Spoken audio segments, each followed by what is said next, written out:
Hello, everybody. We'll go ahead and I'm going to call this meeting to order. We start with an invocation, which we observe by a moment of silence, followed by the Pledge of Allegiance.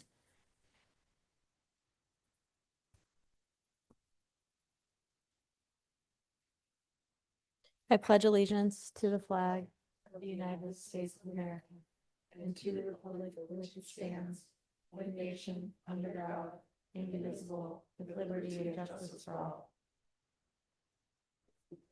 Clerk, will you please call the roll? Corliss, Here. Halliburton, Here. Morales, Here. Nash, Here. Stead, Here. Willetts, Here. all present. And next up, we've got some minutes from October 22nd. Madam Mayor, for personal privilege, Oh, yeah. I just would like to recognize the left half of the dais, which is so colorful in the clothes they've worn, and then this half that it looks like it's going to a funeral. So thank you for keeping the spirit alive here in City Council chambers. Madam Mayor. Careful how you use those points of personal privilege. Okay. Yeah. Madam Mayor, I move approval of the minutes of the strategic planning session and new meeting of October 22nd. Second. We have a motion and a second, clerk. Halliburton, Yes. Morales, Yes. Nash, Yes. Stead, Yes. Willetts, Yes. Corliss, Yes. all in favor, motion carries. And next, we've got a consent agenda. Madam Mayor, I move approval of the consent agenda. Second. We have a motion and a second. Any discussion? Clerk, will you call the roll? Halliburton, Yes. Morales, Yes. Nash, Yes. Stead, Yes. Willetts, Corliss, Yes. all in favor, motion carries. And we will move into ordinances. We've got several on second reading. Madam Mayor, I ask unanimous consent that all ordinances on the second reading be read by number and title only and filed for the third reading calendar. Without objection. ORD 28 24, an ordinance amending Boise City Code, Title 9, Chapter 4, Boise City Plumbing Code, addressing compliance with the Boise City Plumbing Code and enforcement and providing an effective date. ORD 29 24, an ordinance amending Boise City Code, Title 9, Chapter 7A, Mechanical Code, addressing compliance and enforcement and providing an effective date. ORD 30 24, an ordinance amending Boise City Code, Title 9, Chapter 7B, Fuel Gas Code, addressing compliance and enforcement and providing an effective date. Thank you. And now we're going to move into new business. We have a subdivision first, SOS 24-4. Is the applicant here in person? Great, welcome. We've got staff. We do not expect the neighborhood association, Centennial Neighborhood Association, but I just want to check. Is Centennial online? All right. And is anybody from the public here to testify? How about online? All right. What I'll do, sir, is see if you're in agreement with terms and conditions, and we'll go from there after you hear from staff. Great. Welcome. Good evening, Madam Mayor and council members. Thank you. The item before you is a request to vacate a 10-foot wide public utility and drainage easement along the shared lot line between the lots 9 and 10 of Block 2 of the Ladera Park Number 2 subdivision on 0.33 acres located at 12685 West McMillan Road in an R1C residential traditional zone. Easement vacations are eligible for consent. The only reason this is listed under new business is simply because an agenda request was submitted on its behalf, which is only required for plat notifications, not necessarily easement vacations. The applicant has submitted letters of relinquishment from all affected easement holders, none of which have expressed opposition. Therefore, there is no need for a public hearing for this item. That being said, I'd be happy to continue this presentation if so desired. I think we're good. We good? Are you in agreement with the terms and conditions of the staff report? All right, the record will reflect that as such, and I'll confirm once again, nobody's here. Go ahead and close the public hearing and take a motion. Thank you. Thank you. Madam Mayor, I move approval of SOS 24-4 request to vacate the public utilities drainage easement along interior and side property of lots 9 and 10, Block 2 of the Ladera Park Number 2 subdivision located at 0.33 acres at 1265 West McMillan Road in an R1C residential zone. Second. We have a motion and second discussion. Clerk? Burton, Yes. Rouse, Yes. Nash, Yes. Stead, Yes. Willetts, Yes. Corliss. Yes. All in favor, motion carries. All right, now we will move to public hearings, SUB 24-20. We've got Sabrina here. Is the applicant here in person? Centurion Engineering Group, great. We do not expect the neighborhood association, but want to check in, West Valley? Online? Okay, we have one person signed up from the public, Catherine Hogan. All right, right now, this was an advanced sign up. Nobody's here right now. I'll check in after. So Sabrina, go ahead. Thank you. All right. Good evening, Madam Mayor, members of the council. The item before you is a request for approval of a preliminary plat for a residential subdivision comprised of 1 common and 7 buildable lots on 0.94 acres located at 4651 North Dalton Lane in an R1C zone. The subject property is located approximately 250 feet south of the intersection of Dalton Lane and McMillan Road. The Hyatt Hidden Lakes Reserve is located approximately 300 feet to the north, and Capitol High School and McMillan Elementary are both located within a mile of the site. The applicant proposes to extend Joanne Place, which is currently stubbed to the southern boundary of the property, through the site. A turnaround is proposed within a common lot on the western side of the Joanne Place extension to allow fire and solid waste trucks to safely navigate the development. A total of 7 buildable lots are proposed, one of which will contain the existing single-family home on the site. The 6 remaining lots are intended to be developed with single-family homes. No architectural plans have been provided at this time. However, future development for each lot will be reviewed for compliance with code at the time of future submittal applications. The applicant proposes to provide curb, gutter, and detached sidewalk along the site's frontage on Dalton Lane and both sides of the Joanne Place extension. A public pedestrian and bicycle path is also proposed along the northern boundary of lots 1 and 4, block 1, providing a direct connection from the western portion of the development to Dalton Lane. A draft ACHD report included in your packets indicates that the proposed T-shaped turnaround should be replaced with a temporary cul-de-sac turnaround until Joanne Place is further extended to the north at some point in the future. Condition number 5 of ACHD's draft report shown on this slide indicates that all buildable lots which would contain a portion of the temporary cul-de-sac easement would be rendered non-buildable until Joanne Place is extended. As shown on this slide, this requirement would impact 5 of the 7 buildable lots within the subdivision. Therefore, the applicant intends to pursue a variance from ACHD regarding this requirement. Multiple existing trees have already been removed from the site or will be removed to accommodate the proposed development, and mitigation totaling 52 caliper inches is required. The proposed landscape plan shown on this slide calls for the planting of 24 new trees totaling 48 caliper inches. The remaining mitigation will be provided by the applicant through a contribution to the Community Tree Mitigation Fund. In conclusion, the Planning and Zoning Commission recommends approval of the subdivision, and I'll stand for any questions. Do we have any questions for Sabrina?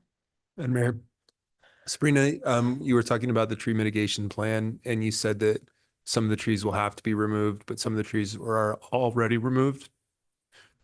How does that work? Do we end up requiring the ones that are existing that haven't been removed already, or do we require the replacement of the ones that have been removed before the application? Madam Mayor, council member, the applicant did provide an account of all of the trees, including ones that were already removed. So the mitigation does account for those that have been removed and that will be in the future. That's awesome. We haven't always had that happen before in the past. And so it's really appreciated to go through the extra effort to do that as well. Some people have unfortunately used it as a workaround, and appreciate the ethics you brought forward on that one. Only question. Thank you. We hear from the applicant if you've got more to add. Mayor, council members, my name is David Crawford with Centurion Engineers, 2323 South Vista Avenue in Boise. I'm here representing the applicant. The developer is also here tonight. I just wanted to step forward and say that we are in agreement with the conditions of approval. We feel like we brought forward a development that's compliant with the Boise City Code, modern zoning code. And we feel it'll be an attractive addition to the city of Boise as an infill development. I can speak a little bit more to the temporary turnaround if you'd like. But I think we've got a way forward to make sure that everything's good to go on that end. So I'll stand for any questions you have. Great, thanks. Any questions? All right, thank you. Is anybody here to testify on this item? All right, I'll close the public hearing. Madam Mayor, I move approval of SUB 24-20 preliminary plat for Bulldog Estates residential subdivision comprised of 7 buildable and 1 common lot on 0.94 acres located at 4651 North Dalton Lane in an R1C residential traditional zone. Second. We have a motion and second discussion. Madam Mayor, just a couple of comments. Just want to thank the developer and the applicant for the extra work going on this one. Not only the trees that I talked about earlier. I always love it when we can keep an existing house when we're looking at a subdivision like this. It helps make for a mix of housing types, helps provide for a little bit of affordability. And from a state sustainability standpoint, we're not tearing something down and then building something back up. So it fits really well in the comprehensive plan in that area. The addition of the pedestrian pathway as well is so great in this neighborhood, being right next to the reserve just across the street. It really is a place where people are going to be able to walk and bike to the places that they need to go. Again, those are sort of, I think, extra measures above and beyond on some of these things. And so I appreciate that because what you're doing is you're building a stronger neighborhood in the process. And there's so many things that we could reference from our comprehensive plan, as well as the requirements of the new zoning code. So great job at executing that one. Further discussion? All right, clerk. Halliburton, Yes. Morales, Yes. Nash, Yes. Stead, Yes. Willetts, Yes. Corliss. Yes. All in favor, motion carries. Thank you. Excuse me. Next up, we have the consideration of estimated costs to stabilize the Union Block building. I'm Sean Wilson from PDS, I believe, or maybe Jason Blaze will be presenting these costs for consideration.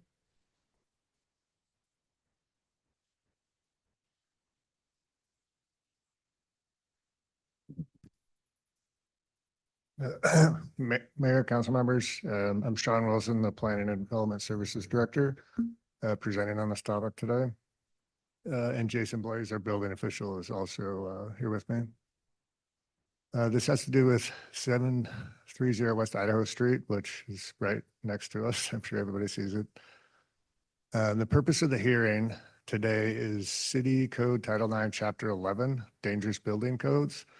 And the hearing is specifically for setting a repair or demolition fund for an itemized report of expenses totaling $2.7 million. The hearing procedure is staff presentation, which is this building owner for 20 minutes, public testimony, 3 minutes each, building owner rebuttal, and then a council decision. And so a little brief history, it's about a 120-year-old sandstone historic building. The building was posted as unsafe and vacated on November 9th, 2023.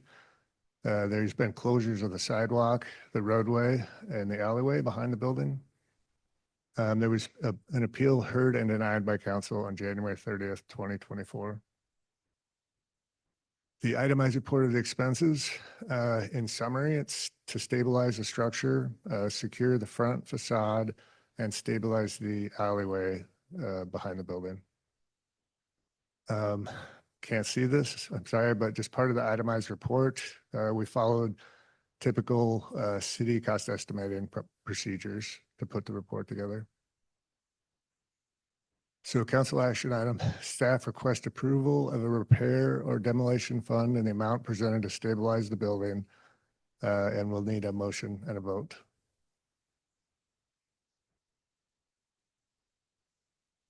With that, any questions before we start? Madam Mayor, Sean, thank you so much. Could you go back just 2 slides? You had stabilize, secure, and then there were 2 stabilizes. Okay, thank you. No. Excuse me, further questions? Yeah, Madam Mayor, Yeah. Sean, yeah, thank you very much for this. So we're looking to set up a fund provided by the city for 2.7 million. What next does the city do to recoup those costs with the owner? Yep, Mayor, council member, that's a separate process from this hearing. There is in the code processes for that, but wasn't planned to be discussed at this hearing. Okay, thank you, Sean. All right, we've got 20 minutes for the building owner or a representative of the building. Anybody online? Just want to confirm. I'll have the record reflect that the building owner, neither the building owner nor a representative has shown up at the hearing, so we will move on to the public testimony. Come on up, sir. Welcome. Thank you. My name is Ron Nahas. Scott Shaner and I own the building at 702 West Idaho, which is right across the street and adjacent to the Union Block. Is that that's the Key Bank building? I'm sorry? Which building is that? It's the Key Bank building.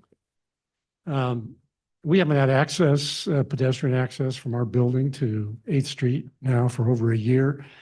We no longer have access, pedestrian access behind our building through the alley. We, several years ago, lobbied ACHD to improve that alley. It was nothing but broken asphalt and potholes, and they did. They came out, they tore it up, recompacted it, put down pavers, and no sooner was it done than our neighbor, Mr. Howell, had excavated it and blocked off parts of it.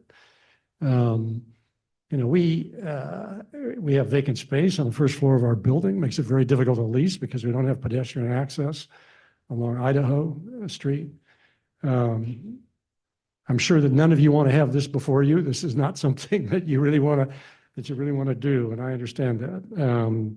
I've been in construction all my life, and I know that it can be a messy business. And I think in general, we are very tolerant of neighbors who are trying to improve their property and are creating an inconvenience for us. But this has simply gone on too long. It's outrageous not to have access to the public pedestrian accesses around the building. So it is doing harm to us.